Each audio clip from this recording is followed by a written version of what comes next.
7.4에서는 forced response인데 지금 보시는 RLC 회로에서 앞에서 살펴봤던 거는 RLC 회로에 전원이 연결되어 있지 않을 때 내추럴 리스폰스를 알아봤고, 혹은 전원이 연결되어 있다 하더라도 이 회로에 응답을 구하여라 라고 하면 내추럴 리스폰스 플러스 forced response를 여러분들이 구해야 되기 때문에 forced response를 구하기 전에 내추럴 리스폰스를 구하는 과정을 앞에서 살펴봤다면 이제는 forced response를 구해야 된다. 이것들은 무엇에 의해서 발생하냐면 지금 이쪽에 걸려진 직류 전원에 의해서 발생하는, 직류 전원은 아니죠. 시간에 따라 변하니까 이제 교류와 비슷한 형태일 수도 있는 거죠. 자, 이런 어떤 시간에 따른 함수로 주어지는 전원을 고려했을 때의 회로 분석들에 대해서 살펴보겠습니다. 그래서 forced response는 이렇게 X라고 나와 있지만 사실은 우리가 구할 거는 I와 V 이 두 가지에 대해서 구할 건데, 이 회로에서로부터 나온 어떤 묘사 방정식이 이런 형태가 돼야 되고, 특히나 이쪽 오른쪽의 텀들이 봤을 때 0이 아니어야 돼요. 자, 0이 아니다는 걸 유식하게 얘기를 하게 되면 non homogeneous, 그리고 한글로 말하면 비재차. 재차라고 하면 같은 동종의 이런 뜻인 거죠. 동종의 재차라는 뜻이 자기 자신 뭐 그런 뜻이에요. 재라는 뜻이 재차 자기. 그런데 동종의 비라는 말이 들어가게 되면 이제 아니다라는 뜻으로 우리가 생각한 거죠. 아닌. 그러니까 동종이 아니다는 건 이종이다 뭐 이렇게 생각할 수도 있는 거지만, 아무튼 non homogeneous한 꼴 이런 형태가 되게 되면 우리가 그 forced response에 대한 식을 우리가 풀어야 되는구나 여러분들이 생각할 수가 있고, 자, 이런 경우에 여러분들이 식을 지금 예를 하나 이제 들어보면 지금과 같은 경우입니다. 지금과 같은 경우는 RLC 회로는 아니에요. RLC 회로는 아니지만 인덕터가 두 개가 들어가 있어요. 인덕터가 두 개가 들어가 있으니까 일단 가능성은 2차 회로일 수도 있고 아닐 수도 있어. 근데 일단은 첫 번째 이렇게 인덕터를 보면서 좀 간단히 해볼까? 근데 인덕터가 서로 병렬로 연결된 것도 아니고 직렬로 연결된 것도 아니고 거기에 또 저항 같은 것들이 같이 옆에 있다 보니까 더 이상 계산이 안 되는 그런 상태인데, 이 친구들의 어떤 식을 만들어 보게 되면, 시간 관계상 식도 이제 좀 생략을 할게요. 식을 만들어 보게 되면 여기에 이렇게 2차 형태의 식이 나오게 됩니다. 지금 나오는 이 식은 우리가 RLC 회로를 만드는 식보다 좀 더 어려워요. 왜냐하면 연립방정식을 풀어줘야 되거든. 그래서 이쪽에서 I1이라는 것과 I2라는 것을 갖고 양쪽에 메쉬를 만들어서 연립방정식을 풀어서 여러분들이 하나에 대해서 정리를 하게 되면 이렇게 나옵니다. 자, 이것들은 7.1에 있는 내용들을 한번 참고해서 여러분들이 살펴봐 주시면 돼요. 그래서 여기서 출발을 할 건데, 자, 이거를 풀라고 해요. 두 번 미분한 게 들어가 있고 한 번 미분한 거, 그리고 한 번도 미분하지 않은 거, 그리고 오른쪽에는 이렇게 VG라고 표현이 되어 있습니다. 이렇게 보고 이것들은 우리가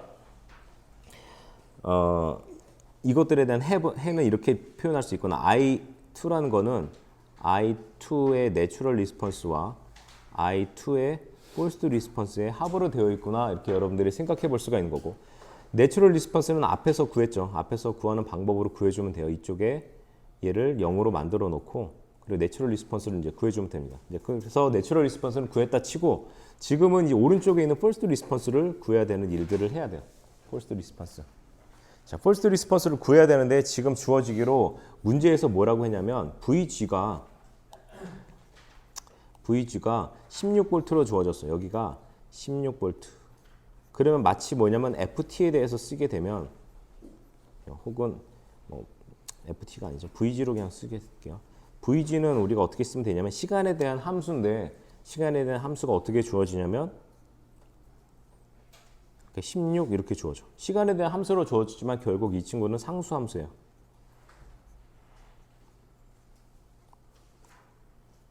forced response를 구할 때는 이 오른쪽에 이 함수가 어떤 형태이냐가 제일 중요해. 그래서 앞에서는 이렇게 상수 함수에 대해 살펴봤는데, 상수 함수라고 한다면 우리가 구하려고 하는 V2 forced response를 A라고 주고 A는 상수야.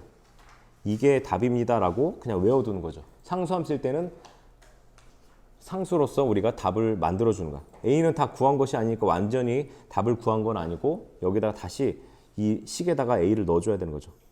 뭐라고? I2F에다가 A를 넣어주게 되면 내추럴 리스폰스는 뭐 앞에서 구한 방법으로 이제 구해주면 되는 얘기고요. 그리고 폴스 리스폰스는 이렇게 여기다 A를 넣게 되면 A는 상수함수니까 한 번 미분해도 제로가 되는데 두 번 미분하면 당연히 제로가 되고 한 번 미분하면 상수함수니까 제로가 되죠. 근데 미분하지 않으니까 그대로 A는 남아있고 이퀄 16이 됩니다. VG가 2니까 2 곱하기 16 그래서 A는 2 이렇게 나옵니다. 이렇게 주어지는 거죠. 그렇게 되면 앞에서 처음 말씀드렸던 것처럼 내추럴 리스폰스와 폴스 리스폰스인데 내추럴 리스폰스는 앞에서 이렇게 구했고 이 구한 거를 여기다 이렇게 써주고 거기다가 폴스 리스폰스인 2를 뒤에 갖다 붙여주면은 이것들이 일반해다.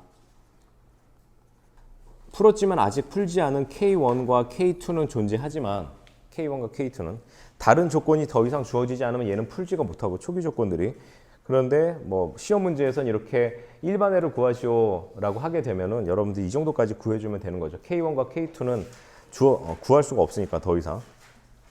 자, 이렇게 여러분들이 좀 생각을 좀 해볼 수가 있는 거고요. 자, 이것의 의미를 한번 살펴보면 이것의 의미는 지금 다시 회로를 살펴보면 이런 회로죠. 자, 이런 회로.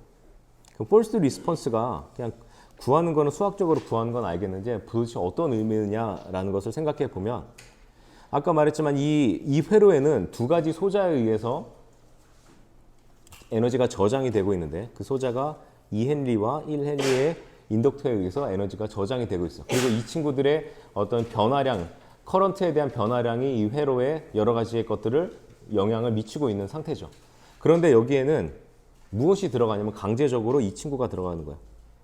이 친구가 없다라고 생각해 보면 이 소자와 1헨리의 소자 사이에서 일어나는 어떤 에너지 저장 그리고 에너지 저장과 방출들이 어떤 영향을 미치면서 어떤 응답이라는 것을 발생하는데 이렇게 I2에 대해서 나타나게 되는데 거기에 강제적으로 얘를 넣어줬다는 거죠. 강제적으로. 이 친구들은 어떤 에너지 저장 소자가 아니라 에너지를 공급해주는 그냥 서플라이어예요. 그냥 에너지를 저장. 여기서 말했던 에너지 저장의 개념은 다른 식의 어떤 에너지를 뭐 내부적으로 저장했을지 몰라도 회로로부터 에너지를 받아서 저장하는 것이 아니라 이 친구들은 외부의 다른 공급 소스인 거죠.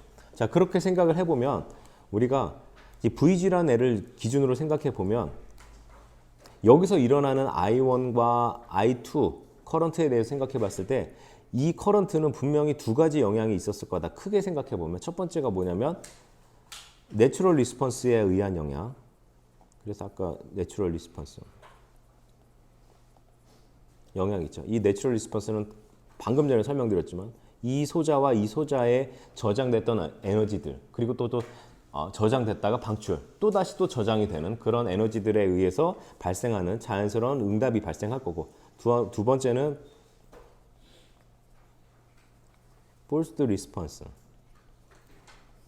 즉 이 소재에 의한 응답이 있을 거다라는 거죠. 그것들이 고려가 돼서 이 I1과 I2가 나타날 텐데 이 두 개를 이 회로가 선형적이기 때문에 분리해 버릴 수 있어요. 내추럴 리스폰스를 삭제하자. 내추럴 리스폰스를 삭제하는 거는 그냥 구할 때 아까 뭐라고 그랬었냐면 이 값을 직접 여기다 넣어서 구한 값이 forced response인데 그것들을 회로적으로 생각해 보면 삭제하자. 얘네들을 삭제란 얘기가 뭐냐면 없애버리자가 아니라 이 친구들이 동작을 안 하려면 소자 커패시터와 인덕터가 있을 때 동작을 안 한다.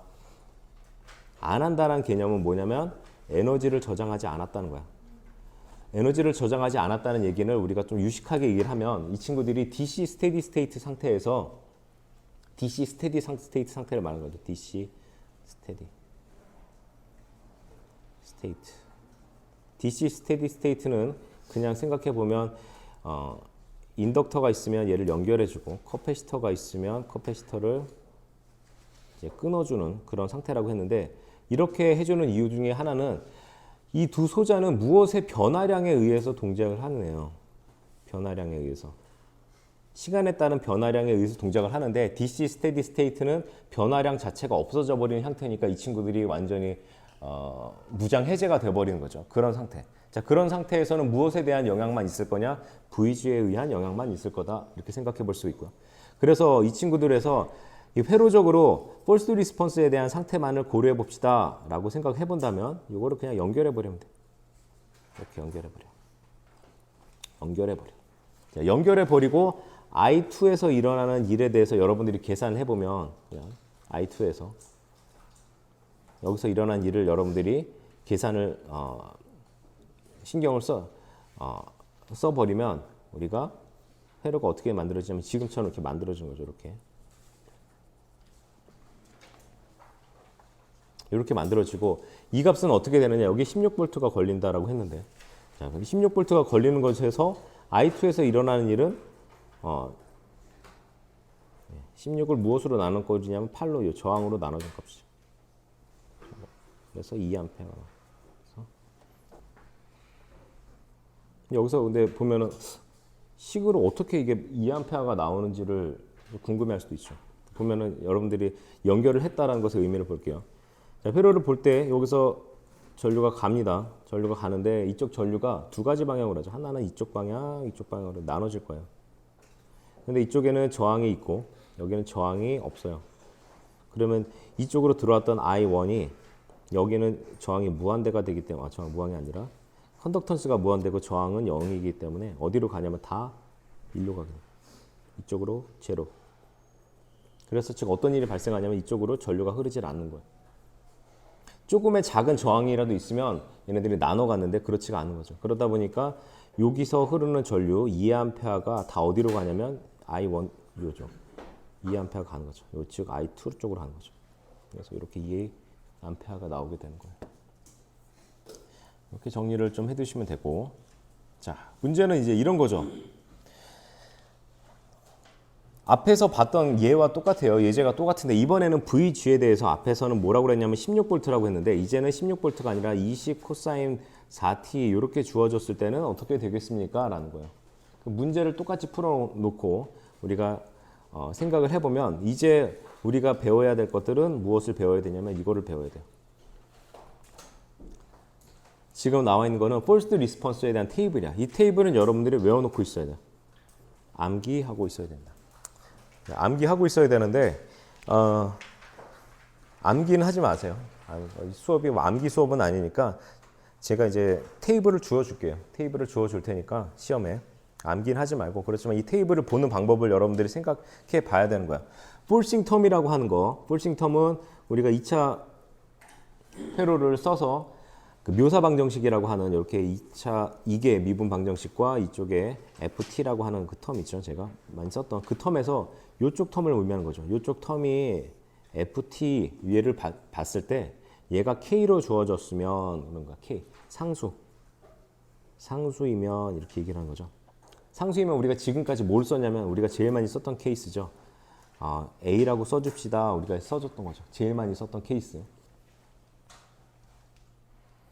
그런데 만약에 이쪽의 텀이 1차인 경우 시간에 대한 1차 함수로 주어졌을 때는 우리가 무엇이라고 써줘야 되냐면 AT 플러스 B라고 써줘야 돼. 즉 만약에 VT라고 얘기를 한다면 아까 예전에는 강제 응답을 구하려고 합니다. 그래서 강제해 A를 이렇게 넣어줬습니다. 그래서 얘를 이 식에다 넣어서 우리가 풀어줬었는데 그렇게 넣어주는 게 아니라 VT에다가 AT 플러스 B라고 놓고 식을 전개해야 돼.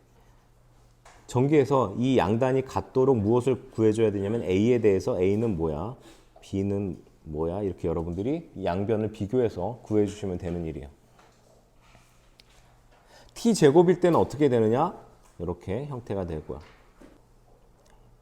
지수함수꼴로 주어지면 어떻게 되느냐? 지수함수 주어지게 되면 이 형태로 표현하게 됩니다. 지수함수로 주어지게 되면 그러니까 이쪽에 지수함수로 주어지게 되면 여러분들이 시험 강제를 구할 때 VT는 A에 2에 뭐